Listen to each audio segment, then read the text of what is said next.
Good morning. It's about 6 a.m. here, and today's episode we're going to be breaking down Florida and Georgia, a game that's been exciting for me for a number of reasons. Obviously, anyone who knows who watched this program, I've covered Florida extensively, and I guess I would say that is quote unquote my team. And then talking about Georgia, I predicted at the beginning of the year that they would three-peat, and right now I just have serious question marks about Georgia right now. Carson Beck, this Mike Babbo offense, and there's definitely a lot to dive into for this episode here. I mean, what fascinated me the most about this entire game was it was 20-20 going into the fourth quarter, about 7 minutes and 30 seconds left. So I mean, give props to Florida's defense. I mean, when I think about this game, you know, I've completely shit on Austin Armstrong and Ron Roberts this season, particularly on defense, and they deserve a hell of a lot of credit for kind of cleaning up this defense right now, particularly the defensive line. Because if you watch the game last night, I think they got under a lot more pressure on Georgia and Carson Beck than anticipated. Now, granted, Nate Frazier wasn't really playing too well, and Trevor Etienne also was injured too. So I think that in that regard, it made Georgia a little bit more one dimensional too.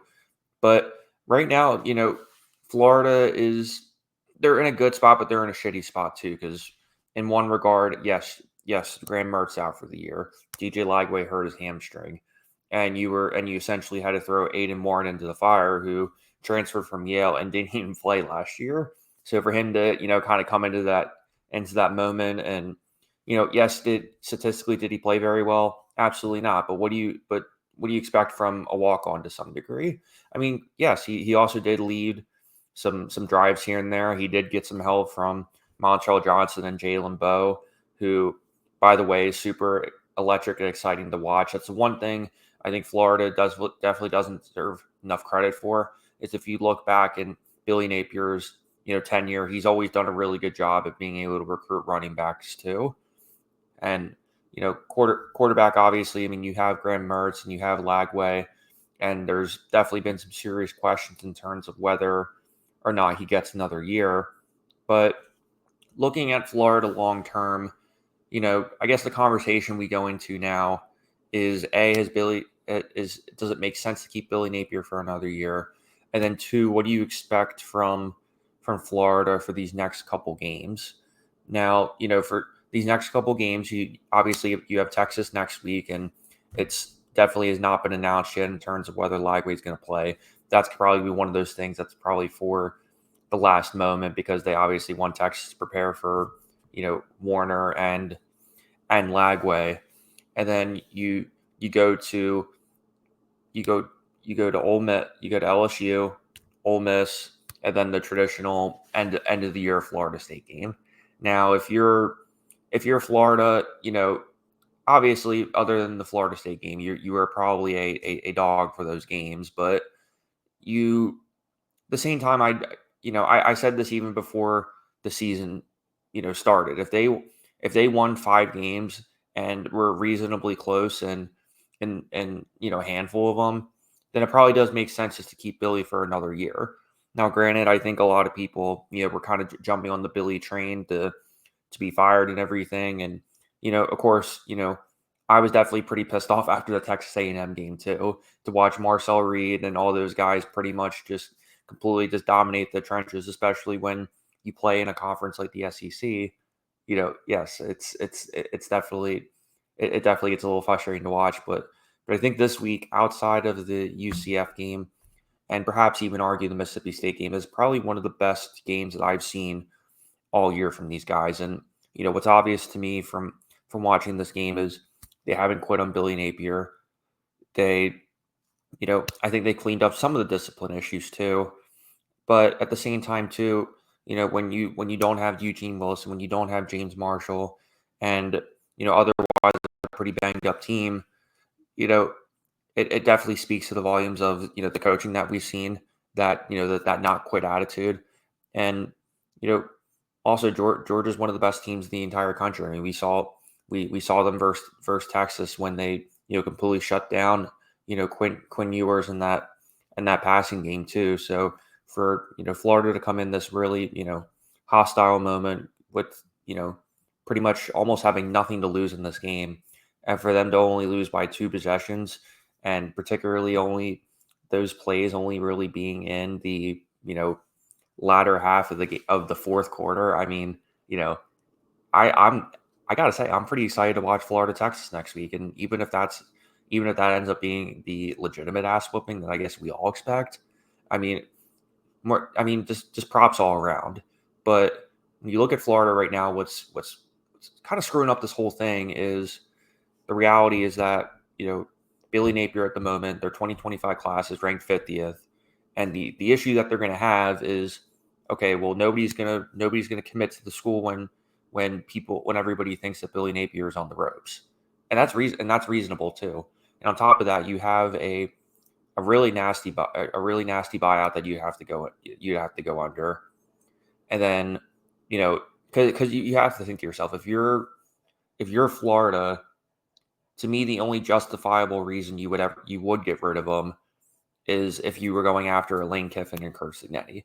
And I'll be the first one on the show who will say I don't want Lane Kiffin and I don't want Kirk Cignetti for a number of reasons. I mean, Lane Kiffin has fallen flat, every big game moment. I think he is a great coach, but I think he would be better fared staying at Ole Miss. He just got a huge contract extension there. And quite frankly, you're just going to have more expectations there, and you're going to have to completely retune this program, being in the vision that you want. And then meanwhile, nothing wrong with Kirk Cignetti either, but he's got a good thing going at Indiana. I mean, you play Big Ten football. You have a crowd there that is really behind you, and you're in your early 60s too, so maybe it could best serve them to just ride out that wave and really build out that program. And maybe he would consider a Florida, who knows? But if you're Florida right now, I think that's one of the other deterrents that you see is, to me, I don't think it's as obvious to sit there and say, okay, we should go after Lane and that's it. Now everybody in Gainesville is going to tell you, oh yeah, Lane Kiffin's the guy coming to Florida. But I'm willing to I'm willing to shoot my shot here and say that I think that's a terrible idea. I think he has shown an ineptitude in big games, and almost a la James Franklin in a sense. But it gets to a point where, yes, if you brought him as offensive coordinator, absolutely. I mean, who wouldn't want him as your offensive coordinator, right? But when you have somebody like that, and you have a Florida team who spent so much money on their facilities, actually building out the NIL and all of those things, I just have a really hard time buying that. If you can't get it done at Ole Miss, you can't get it done at Tennessee, and you can't get it done at USC. I just don't think it's necessary for us to have Lane Kiffin. But I do think Florida does need a quote unquote home run hire. Now, obviously, Urban Meyer before, he's sort of denied the job.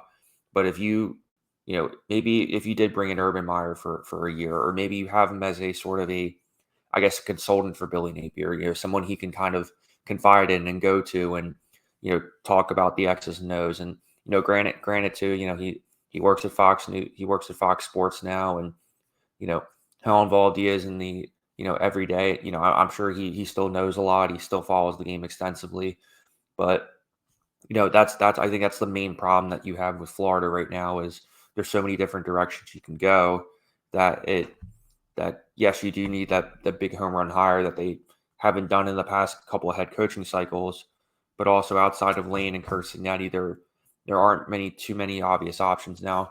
I think James Franklin is also a great coach, and I think I would argue he's probably a better fit than Lane Kiffin is. But at the same time, you have the same issues with Lane that you do with James Franklin, although I would argue James Franklin is probably a better recruiter than Lane. So you have that going for you too. That's going to be one of the storylines going through. But, if you go through and watch my old videos, I've always defended Billy Napier, at least to the extent that he should at least be able to finish out the year. And damn, I am relieved that that they kind of stuck through that too, because, when you have Scott Strickland there, who's been, defending him nonstop, you have an interim president in there. There's just too much turbulence right now to really sit there and say, oh yeah, it's time to, fire the coach too. And then flipping to Georgia now, I mean, again, I thought at the beginning of the year that they would three-peat. You know, I'm having second thoughts about whether they can win the SEC title, and just and again, Carson Beck, he is the real deal. But you have to say to yourself, like, dude, this guy has seriously regressed over the past couple over the season. Now here's a stat that I have. Carson Beck is 11 interceptions in in 8 games compared to the 11 interceptions that he threw in 14 games. Now let's look at this. Let's look at this from the in terms of the past couple games that he's been in now. So three interceptions versus Alabama, 3 versus Texas, 3 versus Florida, and then 2 versus Mississippi State. Now it's just I think because it's one thing too, like for example, in the Kyle McCord versus Syracuse game, you can argue that 2 or 3 of those were bad deflections, or slightly, or maybe a slightly high ball. But like we're talking about like just like the fundamentals in terms of decision making and all that too. Because has Florida's secondary stepped up in the past couple weeks? Absolutely, they have. But Are they an elite secondary that you have to sit there and second guess every time you throw it down the middle? No, no, they are not. So it's just one of those things where, I think Mike Babbo and Carson Beck and Kirby Smart are really gonna have to sit down and kind of say to themselves, how can we tweak this game plan to instill some confidence in Carson Beck to the point where he is going to be that leader on offense. How do you get this running game involved too, so that it doesn't feel as one dimensional as it probably should. And then number 3, I think the offensive line definitely has to improve too. Now, defensively on the side of the ball, I've talked about a number of times on this program, the linebacking core is legit. There really aren't too many weaknesses on that side of the ball. But, when you're putting this all together, as David Pollock said on his show, who I highly recommend listening to, at this point in time, Georgia is going to go as far as Carson Beck takes them. And I try not to have those kind of takes because, your program and all those things are more important than one player.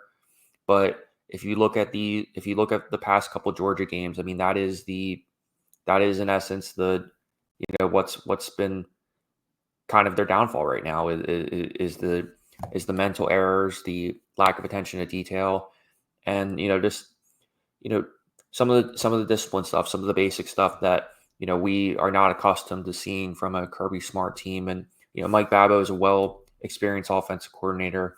This is his second stint at Georgia, and him and Kirby Smart go way back too. So I do have confidence that Mike Babbo and all of them will figure it out too. They moving forward. I mean, I think regardless, if as long as they win out and they kind of do the best they can, they'll go from there. But right now, if you're looking at this Georgia team, the defense, you have all the pieces there too.